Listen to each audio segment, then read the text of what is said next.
Bueno, señores, y en este momento nosotros, como siempre, como en cada oportunidad, pues recibimos al coach de la salvación, al profesor Josué Gómez, pero como ustedes comprenderán, no soy yo que lo voy a presentar. No soy yo, no soy yo que lo voy a presentar. ¿Y dónde fue que me pusieron la presentación por aquí? Ay, Dios mío. Señores, la presentación que Félix dejó guardada por aquí no me aparece ahora, pero de todos modos, recibimos al profesor Josué Gómez. Profesor, buenas tardes. Gracias, Jorge, por ese esfuerzo tan hermoso, por, bueno, hacer una presentación divertida que Feli con tanto cariño también ha diseñado. Porque eso es lo que nosotros somos, Claro, claro. un desestresante, un desinflamante de las tardes que lleva alegría, que acompaña, y en esa alegría y en ese acompañamiento también forma. Es una diversión equilibrada, balanceada. Jorge, y hoy quiero brevemente referirme al Evangelio del día de hoy. Es un Evangelio, para los que lo leyeron, es un poco largo, y habla sobre una invitación que un fariseo le hace a Jesús a almorzar, a comer, tal vez a cenar a su casa, ¿verdad? Y sobre la acción que hace una mujer pecadora al enterarse que Jesús va a esa casa. Y entonces la referencia que yo quiero hacer, primero, un fariseo que invita a Jesús, y esa gente en el contexto que se vivía en aquel entonces, y lo que nos dejan saber la escritura más allá del contenido que tiene la palabra de Dios, la Biblia, los fariseos eran gente acomodada económicamente, acomodada. Aquel vivir en Jerusalén era andar en sandalias, el polvo, y el calor, la temperatura. Entonces lo que se contemplaba era que cuando tú llegabas a una casa acomodada, no había mármol ni losas. Lo que había entonces, ni pisos grises de cemento. Lo que había entonces eran alfombras, eran pisos tal vez con un poco de barro bien apilonado, pero el mármol solo seguía teniendo polvo, podía manchar los pies, y entonces los hogares pudientes se alfombraban. Y entonces el que venía de afuera, que venía polvoriento con los pies por estar en el polvo, en los caminos, en el mercado, en la talvia, en la calle normal, pues venía con unos pies polvorientos. Era un gran gesto de hospitalidad y de cortesía que entonces tú llegaras a una casa y en la puerta haya agua para tú lavarte los pies. Eso tenía dos significados muy profundos. Número uno, el agua en una zona media desértica como es Jerusalén y todo ese entorno es un bien muy preciado. Así que tener agua para lavarse los pies, ya eso tenía un alto significado. Y entonces la gente se lavaba los pies y se refrescaba cuando llegaba de caminar, el calor de la calle, se refrescaba y entonces pasaba. Pero el acto de refrescarse también hacía que tus pies estén limpios y tú no empolvase, ensuciara de polvo las alfombras que cubrían los pisos de aquellos hogares pudientes, ¿verdad? Entonces era un gesto. Entonces, un gesto, tú elevabas ese gesto cuando tú tenías alguien de servicio, de la servidumbre, que al invitado que llegase, entonces le lavaran los pies, no le permitían que sea tú mismo que te lavaras los pies, sino que te los lavaran y te lo enjuagaran, como decimos nosotros en buen dominicano. Enjuagar es estregar, pasarle las manos con profundidad, acariciarlo, profundizar, si hay algún polvo pegado, y también un masajito. Y después el enjuague conllevaba secarle los pies con algún con algún paño, toalla, en el simil una toalla. Entonces después el invitado pasaba. Bueno, y también ese evangelio hace referencia de enjugar el pelo con aceites o con perfume. Era el mismo contexto.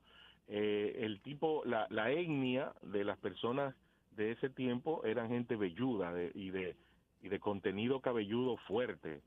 Eran pelos machos y con buen volumen.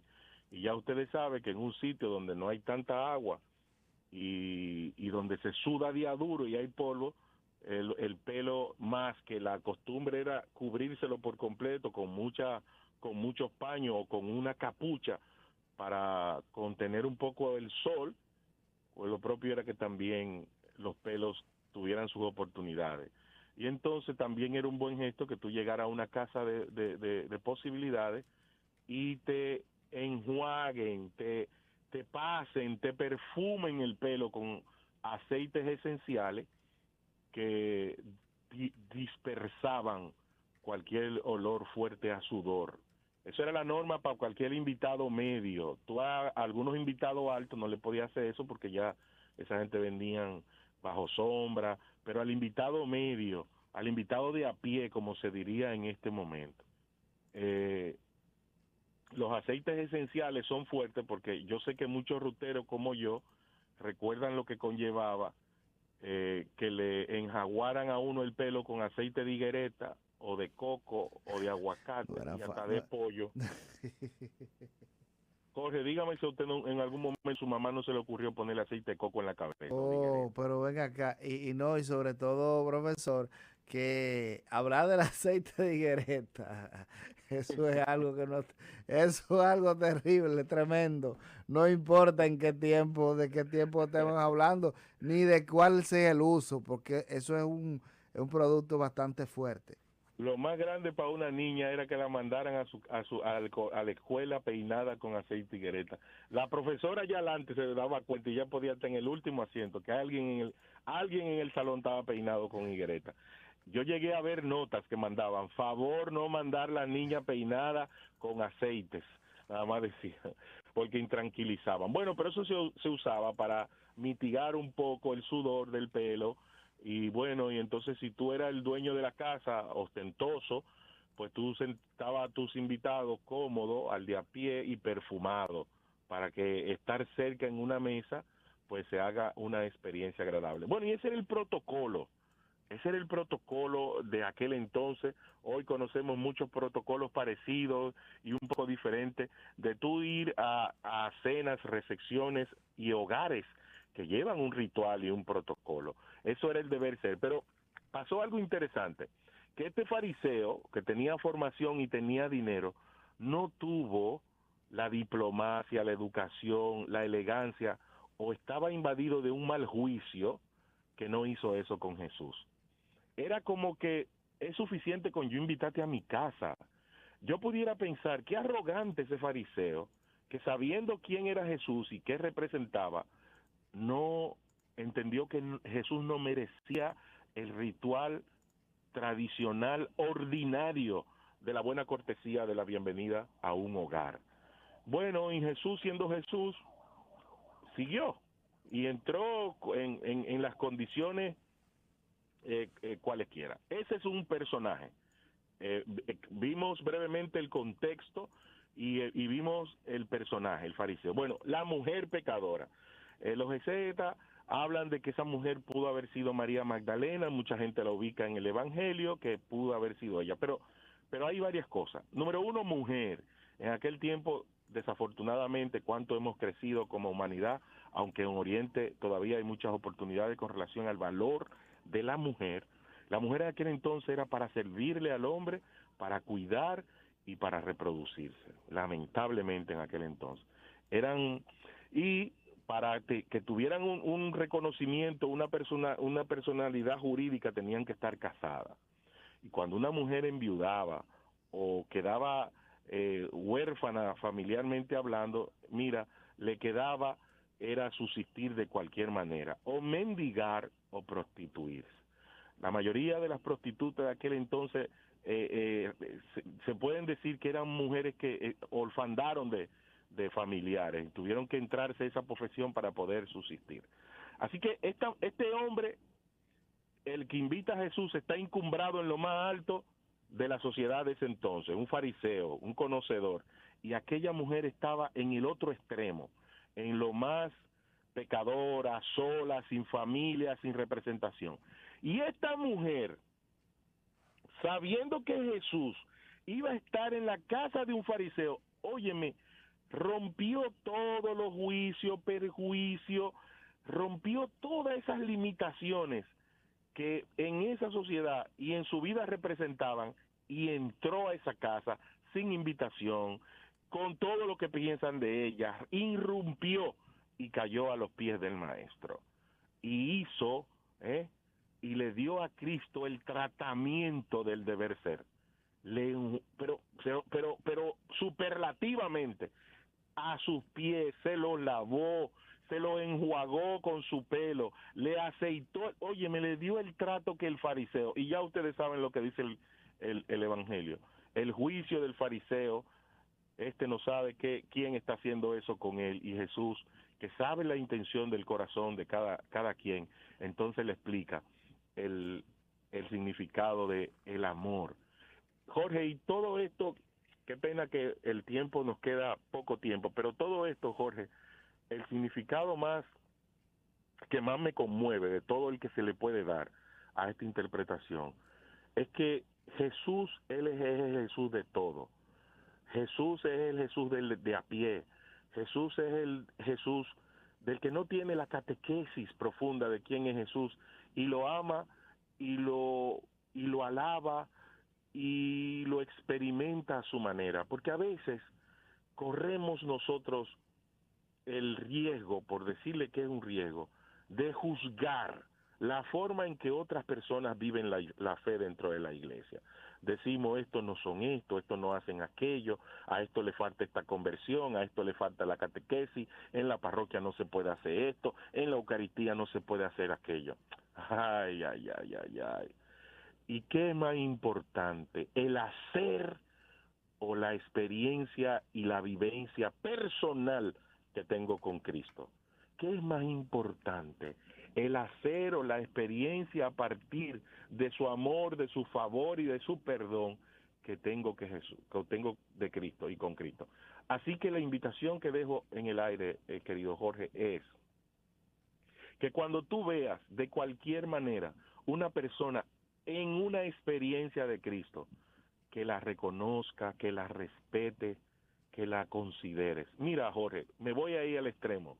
Cuando yo veo mis hermanos menores en la fe, los hermanos esperados, cuando yo veo esa gente con sus conocimientos y con sus posibilidades en las esquinas, Jorge, predicando a Cristo, yo digo, alabado sea el Señor, que mira cómo con ese celo y ese fervor anuncian a Cristo. Señor, dame ese fuego por ti, despierta en mí ese celo de predicarte.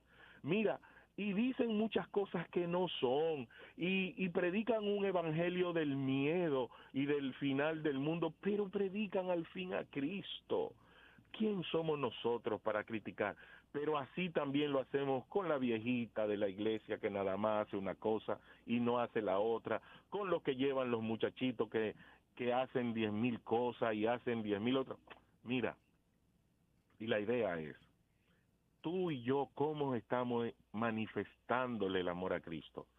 ¿Cómo lo estamos haciendo? Hoy, día de San José de Copertino, un hombre que no tenía un intelecto, un hombre que era juzgado por sus compañeros, por su propio conocimiento, y el Espíritu Santo le dio la gracia de elevarse, de que la gracia de no poderse estar sostenido en los suelos. Así que, Jorge, la invitación que hoy hago es que le expresemos el amor a Cristo de alguna manera visible. Óyeme, el amor es necesario que se exprese de una manera. Mire, no deje de decir yo amo a Cristo en mi corazón. No. Haga un gesto visible de su amor a través de la alabanza, pero también a través de la parte mística de Cristo, que es la iglesia y los otros miembros de la iglesia. Que Jorge, en este día y siempre, como esa mujer pecadora y como pecador que somos tú y yo, podamos seguir viniendo a los pies de Cristo, no tan solo a enjuagarlo, a besarlo, a apreciarlo, sino también a agradecer, a a enjaguar, a dejar todo también junto a la supuesta suciedad que pudo haber tenido los pies de Cristo por el polvo, pero dejarlo de nuestras vidas, dejarlo ahí a sus pies, entregarle la pecabilidad y todo lo que soy, para que después suceda lo propio que Jesús hizo, la mandó perdonada y justificada. Y el fariseo solamente se quedó reprendido y avergonzado en público. Jorge. Así es, profesor, así mismo es, definitivamente siempre muy importante nosotros saber esto, saber de que no se trata de juzgar, no se trata de nosotros jugar a ser juez, jugar a nosotros ser Dios y ver, ¿verdad? Decir quién puede hacer algo, quién no puede, sino al final de cuentas entender de que la misericordia de Dios está por encima de todo esto. Gracias, Jorge, y recordar que, bueno, hoy fue jueves sacerdotal, hoy es jueves eucarístico, esperando que todos nuestros oyentes hayan pasado tempranito a saludar al Maestro, a decir, Jesús, aquí estoy, heme aquí, envíame a mí. Así es. No se vaya, profesor. Antes de terminar, me dice por aquí una oyente, Porfiria, a través del WhatsApp, me dice... Qué bello mensaje, qué mensaje más bello. Esa soy yo. Todos somos hermanos. Claro que sí. Claro que sí. Definitivamente. Gracias, profesor, como siempre, por estar con nosotros. Siempre.